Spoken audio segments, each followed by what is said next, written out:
गौरी की शादी एक बड़े घर के लड़के यानी कि राजेश के साथ होती है। राजेश की 4 बहनें हैं और सभी अपने भाई पर जान छिड़कती है। अरे पापा, ये राजेश के लिए कैसी छोटी सी हिट की लड़की ब्याह लाए आप? हम लोगों का भाई तो राजकुमार है, उसके लिए तो कोई राजकुमारी होनी चाहिए थी। गौरी को ननद की बात बुरी लगती है और वो रोने लगती है। अरे क्यों गला फाड़ रही है? क्या गलत बोल दिया मेरी बेटी ने? एकलौता बेटा है हमारा, समझी? वो तो तेरे ससुर हाँ कराए थे, वरना मैं तो ना करवाती तेरी शादी अपने हीरे जैसे बेटे से। ननदे सास को भरती और सास गौरी से लड़ती। ये क्या है? तुम्हारी बहनें और माँ आए दिन मुझे खरी खोटी सुनाती रहती है। क्यों नहीं बोलते उन लोगों को कुछ? अरे क्या बोलूं? अब उन लोगों का इकलौता भाई और बेटा होना, तो वो लोग थोड़े इमोशनल है मुझे लेकर, समझा करो ना। और कौन सा वो लोग रोज आते हैं ससुराल से? माना एक साथ नहीं आती, लेकिन रोज कोई ना कोई तो खड़ा ही रहता है ना। खैर, जैसे तैसे कुछ साल गुजरते हैं, गौरी एक प्यारे से बेटी की माँ बनती है। सुनिए, हर बात पर ससुर जी से पैसा मांगना ठीक नहीं लगता। आप कोई काम क्यों नहीं करते हैं? काम तो मैंने कभी किया ही नहीं गौरी। पापा के पास इतना पैसा है कि मुझे जरूरत ही नहीं पड़ी। लेकिन कहते हैं ना, हर दिन एक सा नहीं होता। गौरी के ससुर की मृत्यु हो जाती है और घर में गरीबी छा जाती है। गौरी ननद को फोन करती है। दीदी, अब जीजा जी को बोलकर इन्हें कहीं नौकरी दिलवा दो ना, घर चलाना मुश्किल हो रहा है। माँ जी की भी तबीयत खराब रहती है, दवाई का खर्चा और मुन्ने की पढ़ाई का खर्चा काफी है। कुछ मदद मिल जाएगी दीदी।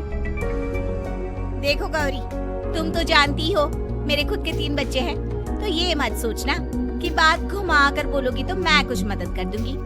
अब पति तुम्हारा है, सास तुम्हारी है, तो करना तो तुमको ही है ना। हम भी तो निभा रहे हैं। खैर, बोल दूंगी इनको। गौरी समझ जाती है। वो दूसरी ननद को फोन करती है, लेकिन वहाँ से भी उसे कुछ ऐसा ही जवाब मिलता है। अरे भाभी, हमारा भाई कैसे काम करेगा? वो तो राजकुमार है। बस आप जरा माँ का ख्याल रखो, उन्हें कोई तकलीफ मत होने देना। बाकी करते हैं बात आराम से। गौरी के सामने संकट आ जाता है कि वो कैसे अपना परिवार चलाए। ना पति काम करना चाहता है और ना ननदे मदद। फिर एक रोज गौरी की सहेली कहती है, गौरी, मैं ना एक फैक्ट्री में काम करती हूँ, तुम्हारी परेशानी समझ सकती हूँ। क्यों नहीं तुम भी मेरे साथ वहाँ काम करती? अरे लेकिन मुन्ना तो छोटा है ना। तो क्या हुआ, तेरी सास और पति तो घर पर ही है, वो लोग संभाल लेंगे। तू चल मेरे साथ।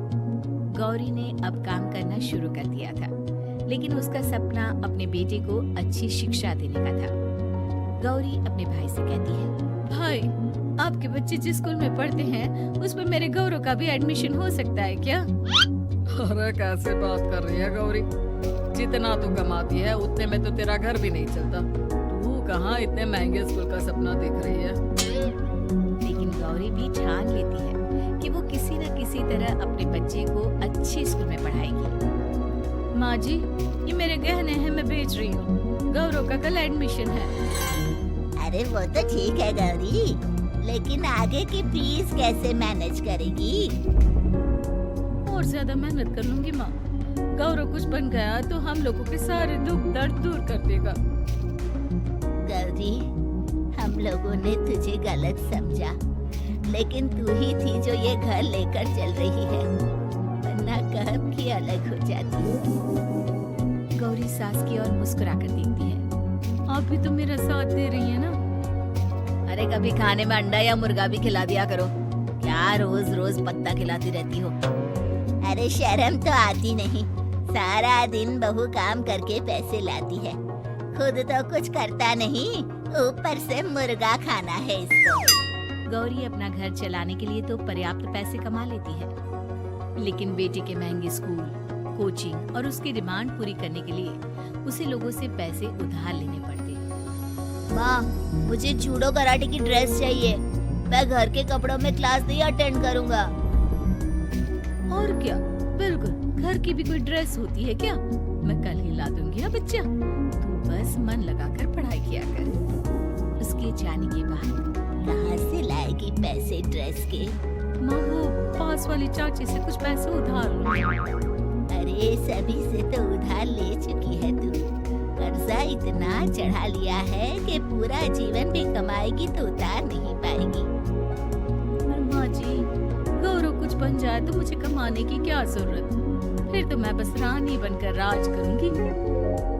एक दिन गौरव कहता है, माँ मेरी नौकरी लग गई है, वो भी अच्छे पैसों में। अब हम लोगों के बुरे और दुख के दिन जल्दी खत्म हो जाएंगे। गौरी की खुशी का ठिकाना नहीं होता। वो सास की फोटो के सामने हाथ जोड़ती है कि उसका पति उसे कहता है, देखा गौरी, तेरी तपस्या खत्म हुई। इतने सालों से जो तू फैक्ट्री में नौकरी कर रही है, अब तू आराम कर सकती है। अरे नहीं नहीं, अभी तो नौकरी लगी है, कुछ दिन कुछ पैसे कमा तो लेने दो। कुछ महीनों बाद गौरी की ननद गौरव के लिए रिश्ता लेकर आती है। अरे भाभी, वो मैं ना रिश्ता लेकर आई थी गौरव के लिए, सुना अच्छा कमा रहा है, क्यों? देखा मेरी बहन कितनी अच्छी है, कितना सोचती है हम लोगों के लिए। गौरी कुछ नहीं कहती, लेकिन उसका मन नहीं होता है कि वो बेटी की शादी इतनी जल्दी कर दे। हाँ वो तो ठीक है, लेकिन अभी कुछ कर्जा है जिसे उतारना है। तो क्या हो गया, शादी के बाद भी उतार लेगा। कम से कम एक लड़की आ जाएगी तो आराम रहेगा।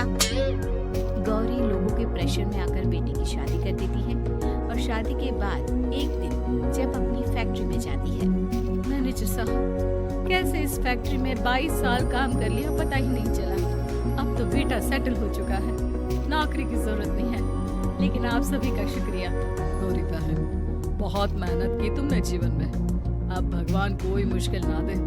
गौरी घर आती है, लेकिन दरवाजे के बाहर से ही उसे बहू और बेटे की आवाज सुनाई देती है। क्या है, तुम्हारी माँ ने तो सोचा भी नहीं कि जो कर्जा वो ले रही है खुद की अय्याशी के लिए, वो हम लोग क्यों करें? उनका कर्जा है वो देखे। लेकिन क्या करूं, माँ को छोड़कर रह भी तो नहीं सकता ना। अरे रह नहीं सकते तो क्या करोगी? पूरी जिंदगी उनका कर्जा चुकाते रहोगे? कल को हमारी भी फैमिली बढ़ेगी, कैसे मैनेज करेंगे? मैं नहीं जानती, साफ साफ बोल दो पैसे नहीं है फालतू के। जिसका कर्जा है वही निपटाए। गौरी बेटे बहू की बात सुनकर स्तब्ध रह जाती है और अंदर न आकर वहाँ से सीधे फैक्ट्री जाती है। मैनेजर साहब, मैं सोच रही थी कि इतनी जल्दी नौकरी नहीं छोड़नी चाहिए। जब तक हिम्मत है तो कर लेते हैं। वो मेरा इस्तीफा ना वापस कर दीजिए। ये बोलकर गौरी की आंख लाल हो जाती है। मैनेजर समझ जाता है कि गौरी की उम्मीद टूट चुकी है। वो उसके हाथ में इस्तीफा रखकर कहता है, कर्जा माँ का है तो माँ ही चुकाएगी। माँ का कर्जा आज तक क्या कोई चुका पाया है?